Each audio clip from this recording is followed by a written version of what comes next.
아니, 한국 사람들은 더럽게 음식을 손으로 먹는다고? 손으로 뼈를 뜯으면 얼굴에도 묻고 불편하잖아. 이런 음식을 한국 사람들은 도대체 왜 먹는 거야? 아니 자네 불편한 거 알겠는데 딱 내 말만 믿고 한 번만 이 뼈의 장국을 먹어보니까 한 입만 먹으면 생각이 달라질 거라고. 어? 아니, 이런 맛을 한국에서 낸다고? 말도 안 돼. 여기 한국에서 일하기 위해서 일본에서 넘어온 중년 남성이 한국 음식 뼈해장국에 대한 굉장한 거부감을 느끼는데요. 어쩌다가 이 중년 남성은 감자탕을 먹으러 한국까지 오게 되었을까요? 안녕하세요. 저는 일본에서 꽤 큰 사업을 이끌고 있는 쇼타로입니다.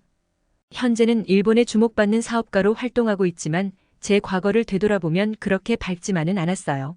사실 저희 가족은 제가 어렸을 때 찢어지게 가난했던 적이 있었거든요.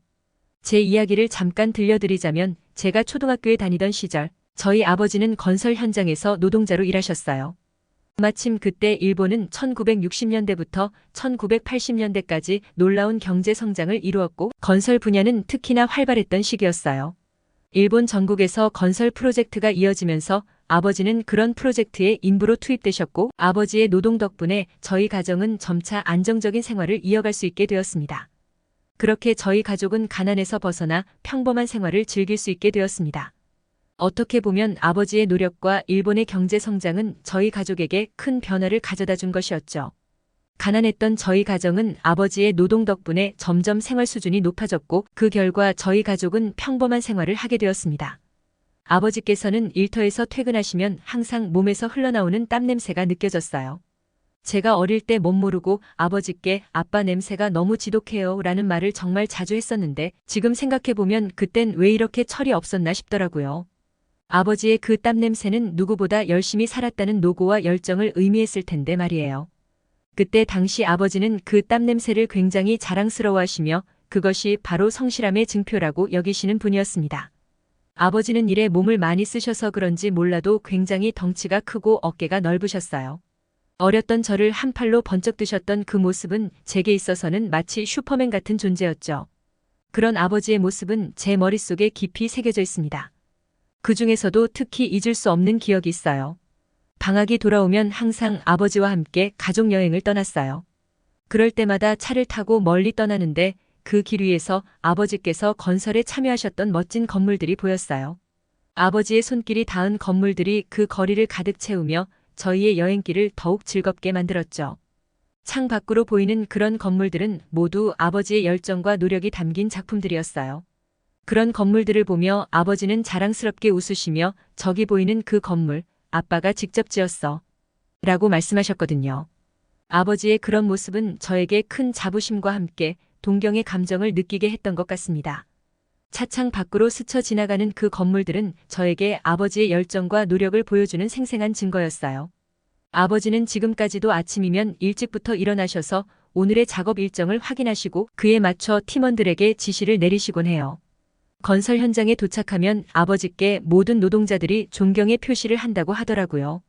아버지께서 이렇게까지 높이 인정받는 이유는 경험과 전문 지식은 건설 현장에서 가장 큰 무기여서 복잡한 공사 일정을 체계적으로 관리하며 예상치 못한 문제에도 빠르고 정확하게 대응하시기 때문인 것 같아요. 그래서 아버지의 이름을 들으면 건설업계에서는 그 분야의 전문가라는 평가를 받으시는 거죠. 또한 아버지는 능력만 좋으신 게 아니라 노동자들의 권리를 존중하시고 그들의 안전을 최우선으로 생각하시는 분이세요. 이런 아버지의 인간미와 리더십 때문에 함께 일하는 직원들도 아버지를 많이 따르시는 분들이 많더라고요.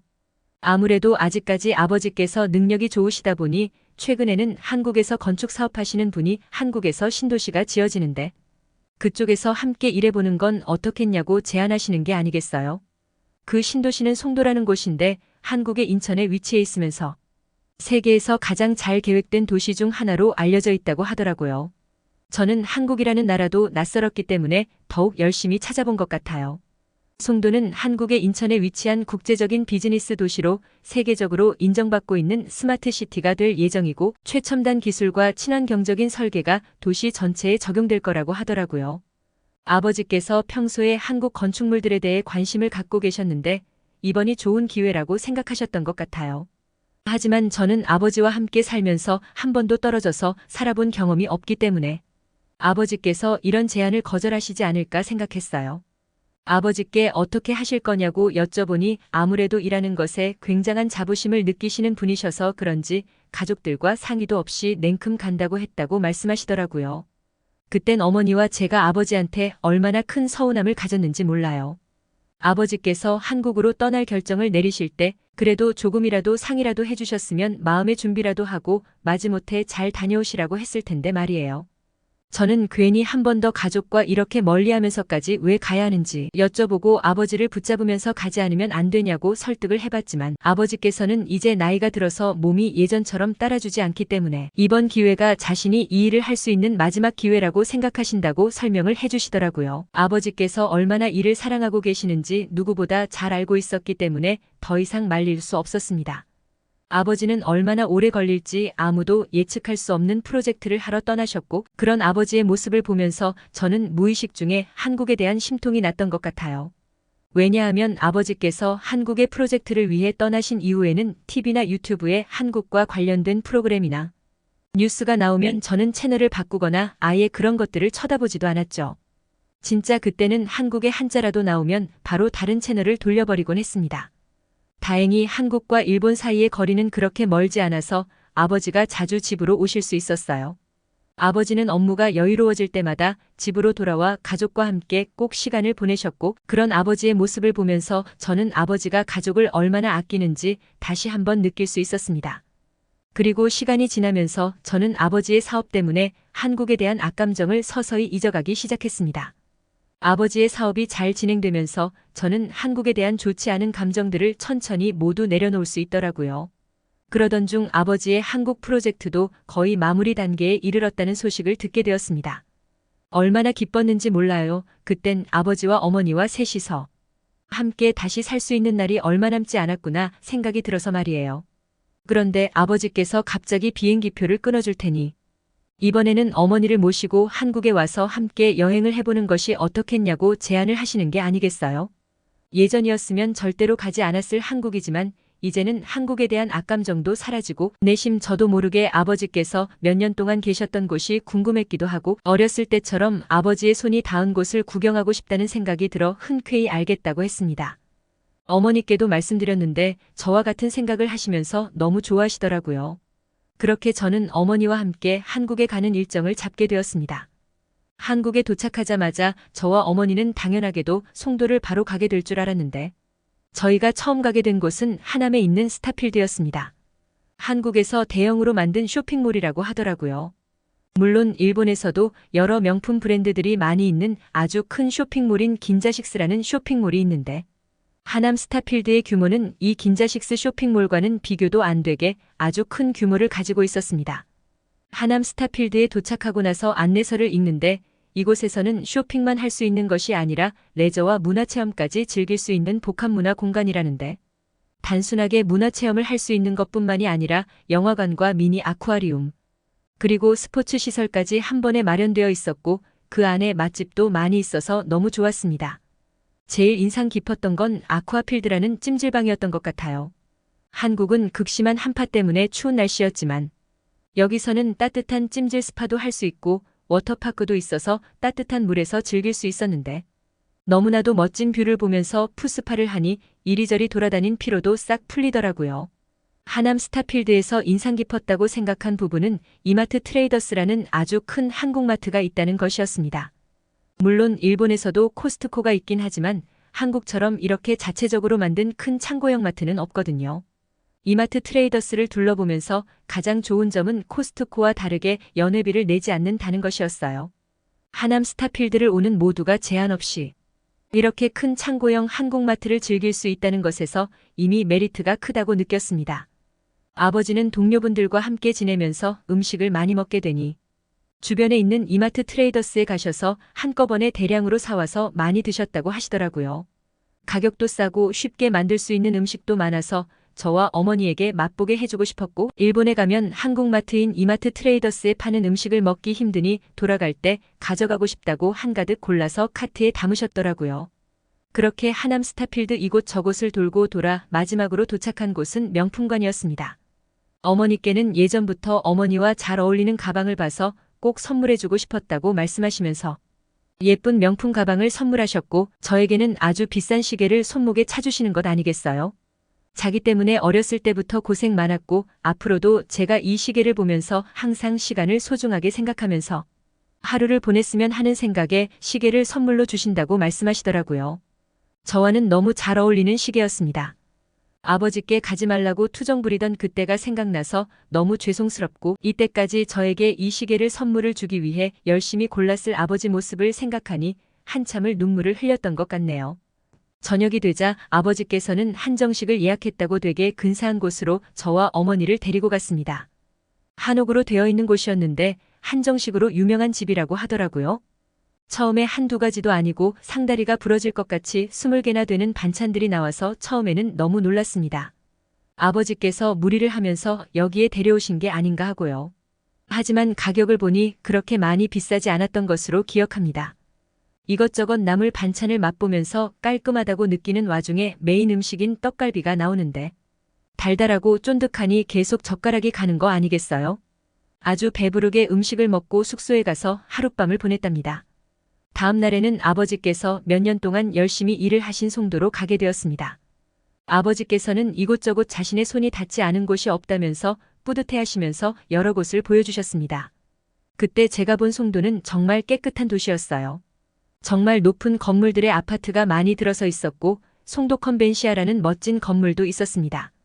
일본에서의 건축물들은 지진이 많이 발생해서 높은 건물들이 많이 없는데 한국에서는 정말 몇 층인지도 셀 수도 없는 건물들이 많아 웅장함을 느끼고 너무 멋있어서 입을 벌리면서 구경했던 것 같습니다. 아버지께서 마지막으로 보여줄 곳은 송도 센트럴파크라고 말씀하시면서 저희를 데리고 가주셨는데 그곳은 정말 드넓은 공원이었으며 공원 내에 강에서는 자그마한 보트를 타고 다니는 사람들도 있었습니다. 이곳저곳 걸으면서 겨울이라 슬슬 어두워졌는데 그때 보여진 광경은 해외를 돌아다니면서 본 야경 중에 가장 멋있었던 것으로 1등이라고 자부할 수 있었습니다. 물에 비친 빌딩의 불빛들과 더불어 한옥마을로 구성된 곳도 있어 한국 건축의 미를 본격적으로 느낄 수 있었답니다. 기와 지붕으로 내려앉은 고드름도 너무 매력이 있었고 은은한 불빛으로 갈대와 강아지풀 그리고 한옥들을 비추는데 풍경을 보고 마음속에서 감동이 이렇게까지 불러일으켜졌던 적은 거의 처음이었던 것 같습니다. 아직까지도 잊지 못한 야경이었습니다. 특이한 건 이 한옥마을에 있는 한옥들이 카페나 음식점을 운영하고 있는 것이었습니다.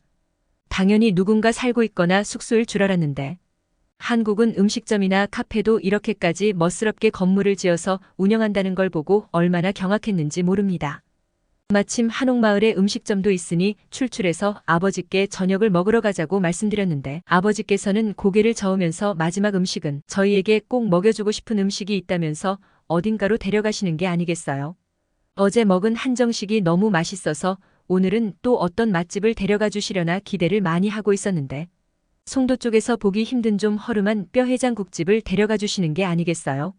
건물도 낡고 그래서 들어가고 싶지 않았는데 아버지께서 여기까지 데려다 주셨으니 가서 식사를 하는 것이 예의라고 생각해서 그 음식점에 들어가게 되었습니다. 그 음식점에 발을 디디는 순간 저는 경악했던 것 같습니다. 다들 사람들이 손에 뼈 하나씩은 들면서 뜯고 있는 것이 아니겠어요? 저는 당황해하며 아버지께 귓속말을 했습니다. 손이 더러워지면서 저렇게 뭔가를 뜯어먹고 싶지 않다고 다른 맛있는 집을 데려가 주시면 안 되냐고 말이에요. 그때 아버지는 푸아하시면서 크게 웃으셨던 것 같아요. 자기도 한국에서 함께 일하던 동료가 처음에 뼈해장국집을 데려왔는데 저와 똑같은 반응이었다고 말이에요. 알고 보니 아버지께서도 당시에 이곳에 오자마자 다들 뼈 하나씩 뜯고 있는 모습을 보면서 더럽게 손에 음식을 묻히면서 먹고 싶지 않으니 당장 다른 곳을 가면 안 되냐고 따지셨다고 하더라고요. 하지만 아버지의 동료분께서 제발 자기를 봐서라도 한 입만 먹어보라는 모습을 보면서 끝까지 뿌리칠 수 없었고 뼈해장국 한 입을 먹은 순간 너무나도 맛있어서 반해버려 거의 한동안은 매일 가자고 했던 음식점이었다고 말씀해 주시더라고요. 그렇게까지 말씀하시는데 아버지의 얼굴을 보고 꾹 참고 한번 뼈해장국을 먹어보기로 다짐했습니다. 10분 정도 기다리자 감자탕이 끓은 채로 나왔고 이 맛을 처음 본 순간 너무 맛있어서 깜짝 놀랐습니다. 적당히 얼큰한 국물에 시래기가 한껏 배어 엄청 촉촉했고 뼈밖에 없던 고기들이라고 생각했는데 젓가락으로 쏙쏙 발라내니 엄청 깨끗하게 잘 발리더라고요. 여기 뼈해장국집은 센스가 있었던 게 비닐장갑을 따로 주셔서 손에 국물 한 방울도 안 묻히고 아주 뼈를 발골하듯이 깨끗하게 발라먹을 수 있었답니다. 고기는 또 얼마나 부드럽던지 설명하는 지금 이 순간도 침이 고이기 시작하네요. 일본에서는 이렇게 전골 비슷한 음식으로 모츠나베라는 음식이 있습니다. 따뜻한 국물에 곱창이 담겨져 나오는 음식인데 이 음식을 먹었을 땐 깔끔한 맛으로 항상 먹었었는데 고기 육수에 푹 골아서 나온 이 감자탕을 먹자 진한 맛이 느껴지면서 제가 먹어본 전골류 음식 중에 최고라고 느꼈습니다. 저의 한국 여행은 짧았지만 정말 인상 깊은 것들도 많았고 좋은 추억들도 많이 쌓을 수 있었습니다. 한국 분들 중에서도 송도 쪽에 가본 적이 없으신 분들이 많다고 알고 있는데 한번 드라이브 겸 다녀오시는 걸 정말 추천드립니다. 가서 저희 아버지의 손길이 닿은 도시를 한번 즐겨주시다 오시면 그것만큼 행복한 것이 없을 것 같습니다. 여기까지 제 이야기를 들어주셔서 감사합니다. 오늘의 이야기는 어떠셨나요? 일본의 쇼타로 씨에게 한국 국물 맛집 추천이나 송도 가본 경험을 공유하고 싶으면 댓글로 남겨주세요. 이야기를 들어주셔서 감사합니다. 따뜻한 이야기가 널리 퍼질 수 있게 구독과 좋아요 부탁드립니다.